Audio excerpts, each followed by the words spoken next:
good afternoon, everyone. I hope you are still alive, awake, and alert. So my name is Valerie, and my student number is 230102. So for today, I'm gonna discuss about communication and patient counseling.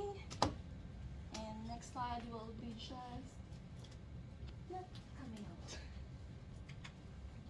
So this will just be the rundown of the things I'm gonna discuss for you this afternoon. Okay, so what is communication? So everyone has already defined communication as interchanging or sending message from one person to another person. But for me, I'm gonna define communication in a healthcare setting. So communication in a healthcare setting is a way of establishing rapport between a patient and a healthcare provider by exchanging important information, allowing providers to find better opportunities to improve patient care. There are three types of communication. So we've got verbal communication and non-verbal communication and written one, but I'm gonna discuss just the first one, which is verbal and non-verbal. So verbal communication is more on conveying messages using your voice. And it is the most common form of patient interaction, can be done in person or through phone calls. Some of the strategies under verbal communication, one is active listening. So active listening is making eye contact to the person, can be a meaning of understanding or agreement. And next one is checking and clarification. So for checking and clarification, this will be like you can ask the patient if they have concerns or if they understand what you have told them, like if you are counseling. Next one is paraphrasing. Paraphrasing is a part wherein we give reassurance to the patient that you are on the same page. Using empathetic language, we get a better understanding of the concerns of the patient and help us respond to them thoughtfully. And last one is tone of voice. Talk in a low, slow, and clear ones, as voice can add extra meaning. Like example, if you are talking into a loud voice and in a fast-pacing one, meaning you are in a rush or you don't care about the patient or you're being inattentive. Next one is nonverbal communication, which is conveying a message through signs. Some of the strategies are body language, like for example, leaning forward means that you are into the conversation. Facial expressions like the movements of your eye, the movements of your lips, the movements of your eyebrows can mean a lot.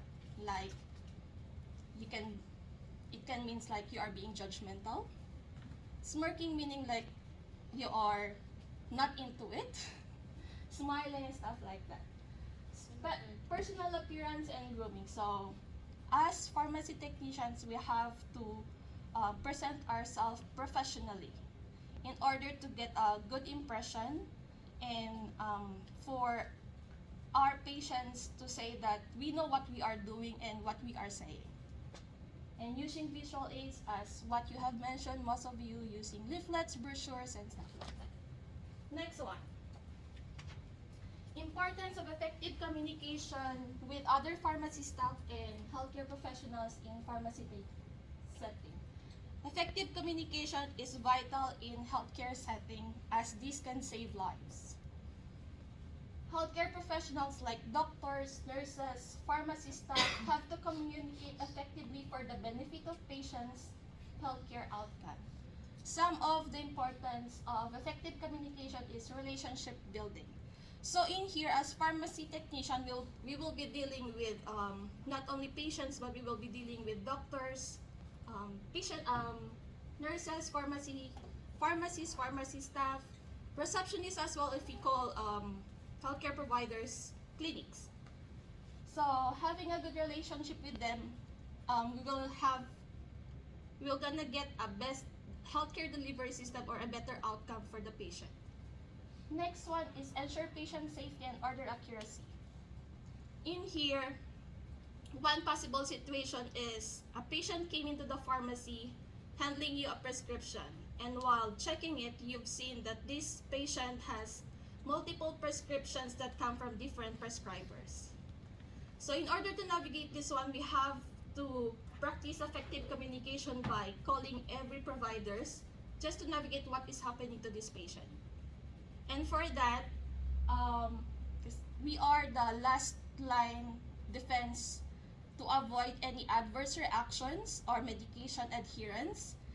After verifying it, then we can go for giving or order the medication given to the patient. Help reduce chances of error. Example, a patient came in again with a prescription, but the dose of the medication given was not in the market.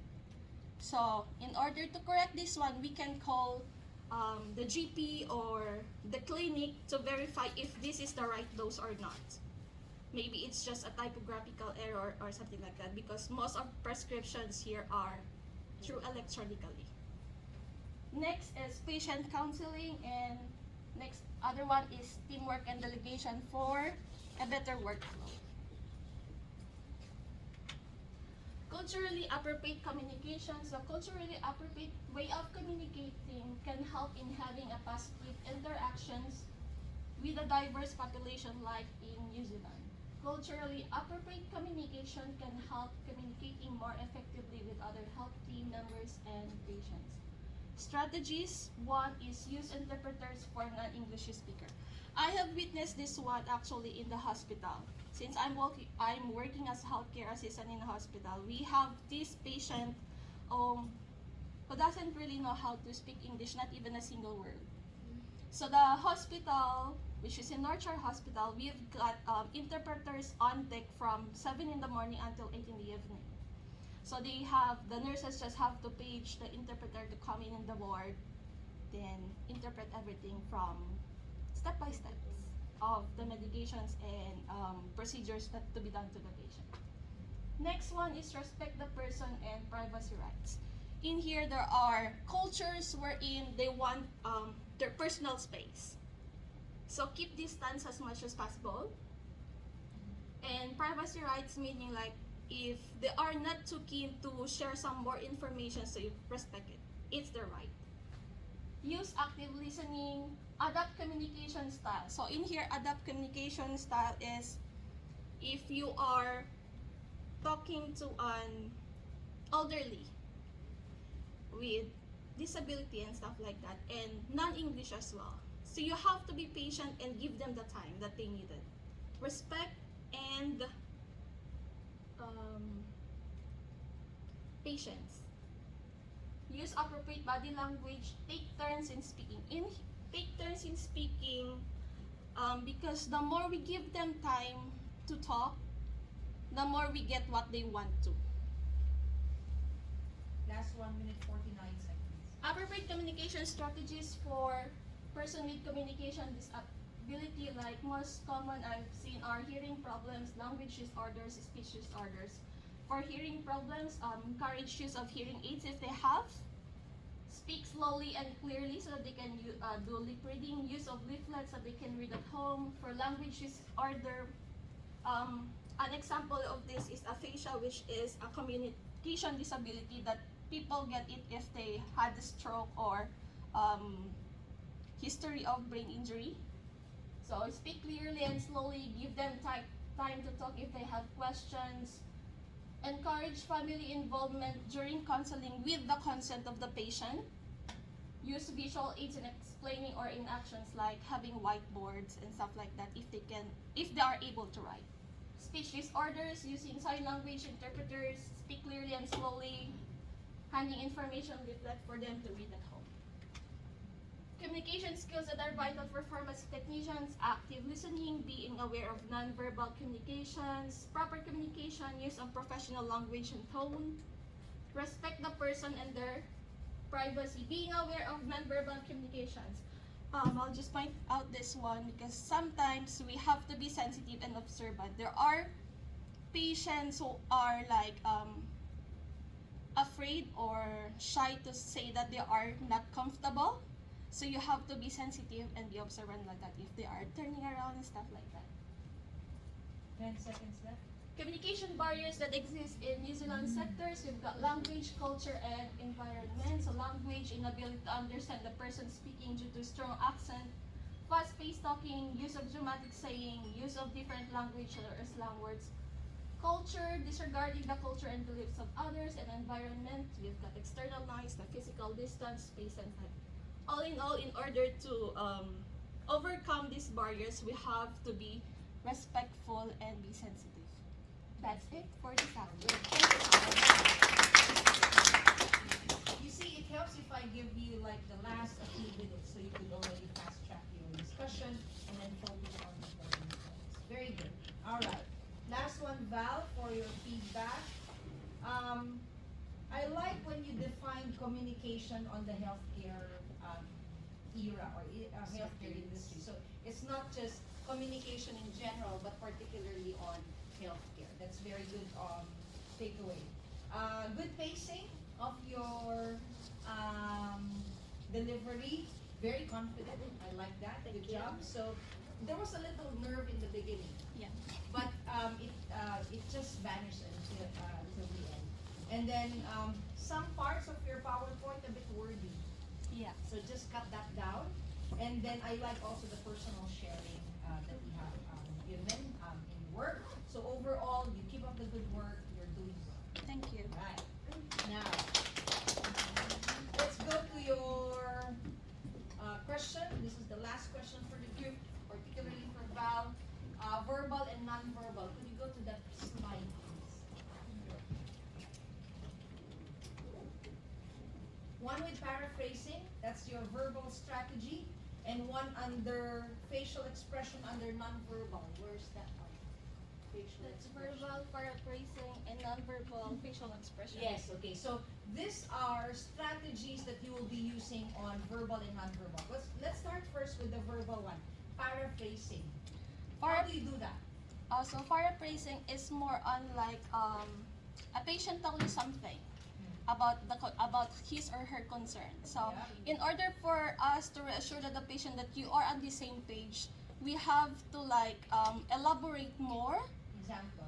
For example, a patient came in like, I'm just having a cold and flu symptoms, like this, like that, blah, blah, blah. And then as pharmacy technicians, then our paraphrasing is also you've got cold and flu, so your symptoms are like this. Does it take long? Or since when did it started? Stuff like that. At least we can get more details from the patient and we can give the best medication for them. So you're still trying to get some more information, but trying to break down. Yes, breakdown. So it's more of leading to what your goal is to get the real reason why he or she is in pain. That's why you could also give and recommend the best medication for that person. Okay, good. Facial expression. Facial expression. What if there's no facial expression at all? Like a it's blank blank. one.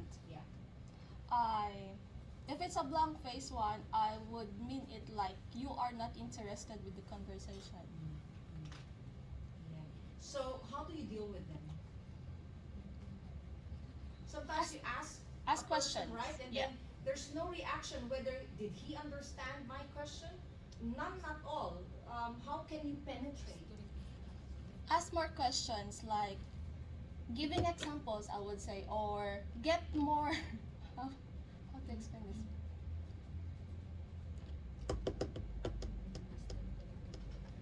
Or repeat, or ask the patient to repeat what you've said. Maybe. Because it's quite difficult to penetrate People, especially if they people's- don't want to 'cause it's share.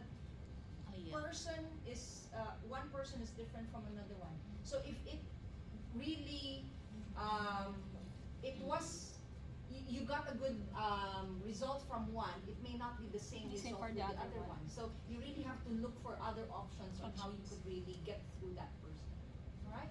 Thank you so much, Krista. Bye. I thought